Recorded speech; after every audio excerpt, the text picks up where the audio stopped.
Laporan Aksi Perubahan Pengembangan Simontik IAIN Purwokerto tahun 2020 dengan Project Leader Safruddin Aziz. 3 proses kepemimpinan dalam merealisasikan Simontik. Pertama, membangun integritas. Kedua, mengelola layanan berbasis IT. Ketiga, mengelola tim efektif. 8 langkah membangun integritas tim efektif. Pertama, peduli terhadap kebaikan dan perubahan. Kedua, penanaman disiplin. Ketiga, membangun SDM yang bertanggung jawab. Keempat, penguatan spiritualitas tim. Kelima, membudayakan kepercayaan. Keenam, menempati janji. Ketujuh, jujur dan rendah hati. Dan kedelapan, bekerja dengan prinsip ihsan. Paradigma Simontik terhadap pengelolaan layanan akademik. Pertama, Simontik merubah user pasif menjadi aktif dalam mencari informasi. Kedua, Simontik menjadi alternatif terciptanya sistem layanan prima yang cepat, tepat, dan akurat. Ketiga, Simontik mengemas layanan berdasarkan 7A dan 1S, yaitu attitude, attention, action, ability, appearance, accountability, affirmation, and sympathy. Hasil kegiatan kepemimpinan tahapan jangka pendek, yaitu April sampai dengan Mei 2020, adalah terciptanya aplikasi Simontik. Berikut adalah tutorial bagaimana cara penggunaan Simontik secara ringkas. Aplikasi Simontik berbasis web dapat diakses pengguna dengan mengetikkan alamat ftikmobile.iainpurwokerto.ac.id, baik menggunakan tablet, komputer, laptop, maupun smartphone. User terbagi menjadi 2 kelompok utama. Pertama adalah mahasiswa, yang kedua adalah admin, di mana admin nanti akan dibagi lagi menjadi admin, kemudian dekan, wakil dekan, dan kepala jurusan. Sebelum masuk ke aplikasi Simontik atau ftikmobile, kita pelajari dulu tentang kerangka pikir dari aplikasi Simontik, bahwa aplikasi Simontik ini terbagi menjadi 2 bagian utama. Yang pertama tentang persuratan, yaitu melayani mahasiswa untuk menginput permohonan surat izin riset sampai dengan surat keterangan lulus kuliah. Berikutnya di bagian ujian terdapat 3 menu utama, yaitu ujian proposal, komprehensif, dan ujian munakosah atau skripsi. Implementasi awal, Simontik khusus untuk mahasiswa tarbiyah dan ilmu keguruan, maka yang bisa masuk di sini adalah mahasiswa dengan jurusan tersebut.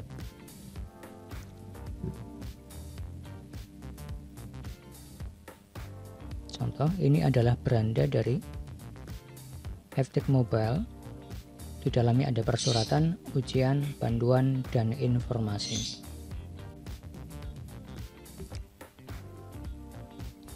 Contoh di dalam mahasiswa, di dalam menu persuratan, mahasiswa dapat mengajukan permohonan surat izin riset, surat izin observasi, dan seterusnya sampai ke surat keterangan lulus kuliah. Contoh masuk salah satunya ke surat izin riset, karena sebenarnya konsepnya sama. Mahasiswa mengajukan permohonan, kemudian nanti akan disetujui atau tidak oleh admin. Berikut adalah contoh pengajuan surat izin riset.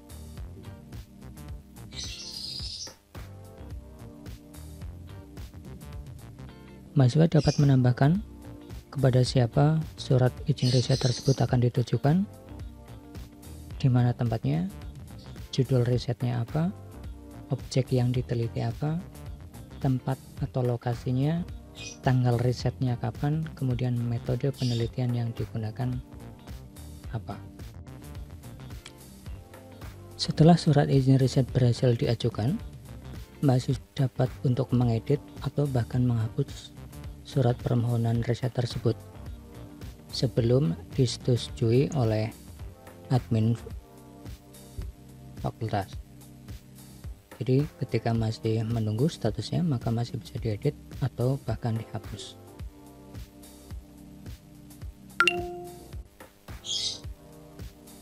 Dan sekarang saya akan mencoba untuk login sebagai admin untuk menyetujui permohonan surat izin riset tadi. Masuk ke persyaratan permohonan surat izin riset. Nah, di situ sudah ada pengajuan yang tadi di input. Kemudian bisa saya lihat dulu siapa yang mengajukan, kelas apa, kemudian ditujukan kemana. Nah, di sini ada kolom feedback untuk memberikan catatan manakala permohonan ini tidak disetujui, sehingga nanti mahasiswa dapat mengetahui kenapa permohonan tersebut tidak disetujui. Jika sudah disetujui, maka otomatis mahasiswa dapat mencetak surat permohonan izin riset tersebut.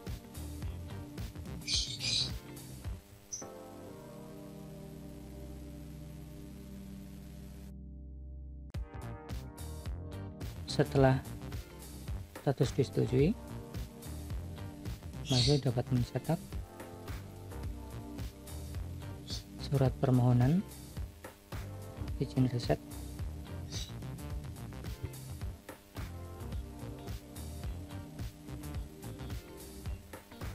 legalisasinya menggunakan QR code,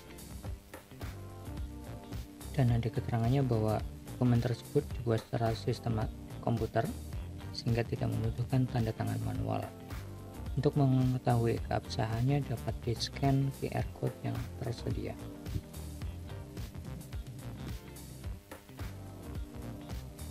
Kurang lebih sama antara surat-surat yang ada di sini. Kemudian masuk ke bagian ujian. Di bagian ujian terdapat ujian proposal, komprehensif, dan ujian munakosah atau skripsi. Langsung kepada ujian munakosah. Di dalam ujian munakosah ini terdapat berbagai macam syarat yang dapat dicek terlebih dahulu sebelum mahasiswa mendaftar ujian munakosah. Jadi kalau ada salah satu yang merah atau tulisan kurang, berarti mahasiswa masih kurang pada bagian itu.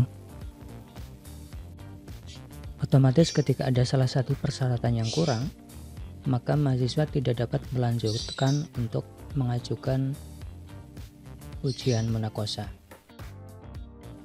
Kemudian ini adalah contoh mahasiswa yang memenuhi semua syaratnya. Cek semua syarat, semuanya hijau atau terpenuhi. Kemudian mahasiswa tinggal memilih jenis penelitiannya, apakah library research atau lapangan. Kalau lapangan, maka mahasiswa wajib mengupload bukti surat keterangan penelitian dari instansi terkait.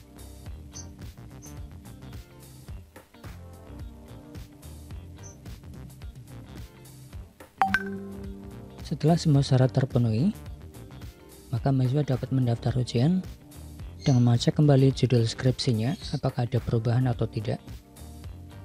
Kemudian pembimbingnya menyesuaikan apakah ada perubahan atau tidak. Kemudian kalau tidak ada perubahan, maka mahasiswa dapat memilih kapan siap untuk melakukan ujian munakosah. Kemudian klik daftar, otomatis akan terdaftar di dalam sistem. Namun statusnya masih menunggu verifikasi dari admin. Nah, setelah disetujui oleh admin, maka mahasiswa akan masuk ke dalam daftar ujian munakosah sesuai dengan jam dan tanggal yang sudah dipilih. Assalamualaikum warahmatullahi wabarakatuh. Yang terhormat Bapak Mukrozi Arifin selaku coach, yang kami hormati Bapak Ibu penguji serta peserta pelatihan kepemimpinan pengawas angkatan ke-26 yang kami hormati pula. Terima kasih atas kesempatan yang diberikan kepada saya selaku mentor untuk memberikan testimoni terkait dengan aksi perubahan yang telah dilaksanakan oleh Saudara Safrudin Aziz sebagai peserta pelatihan kepemimpinan pengawas angkatan ke-26 tahun 2020 ini. Menurut saya, Safrudin Aziz selaku peserta pelatihan kepemimpinan pengawas angkatan ke-26 tahun 2020 ini sangat mampu mengimplementasikan aksi perubahan ini, yaitu dimulai dengan tahapan perencanaan, pelaksanaan, dan evaluasi sebagaimana yang telah dituliskan dalam rencana aksi perubahan, dan semuanya itu mampu diimplementasikan dengan baik, yaitu dengan salah satunya membentuk tim efektif. Dalam tim efektif ini, saya selaku mentor dan Saudara Safrudin Aziz selaku project leader mampu menggerakkan tim ini sehingga semuanya dapat bertugas, dapat melaksanakan pekerjaannya sesuai dengan tugasnya masing-masing, dan koordinasi serta konsultasi di antara tim efektif ini dapat berjalan dengan lancar, yaitu dengan melalui telepon, melalui WA ataupun WA group. Karena dengan mengingat kondisi saat ini sedang ada pandemi COVID-19 sehingga kita tidak bisa sering mengadakan koordinasi dengan bertemu secara langsung. Dan semuanya alhamdulillah dapat berjalan dengan lancar sehingga aksi perubahan yang telah direncanakan oleh Saudara Safrudin Aziz dapat dilaksanakan dan diselesaikan dengan baik sesuai dengan time schedule yang telah direncanakan, dan semua yang masuk dalam tim efektif ini berpartisipasi untuk menyelesaikan aksi perubahan ini. Demikian testimoni dari saya, kurang lebihnya mohon maaf. Wassalamualaikum warahmatullahi wabarakatuh.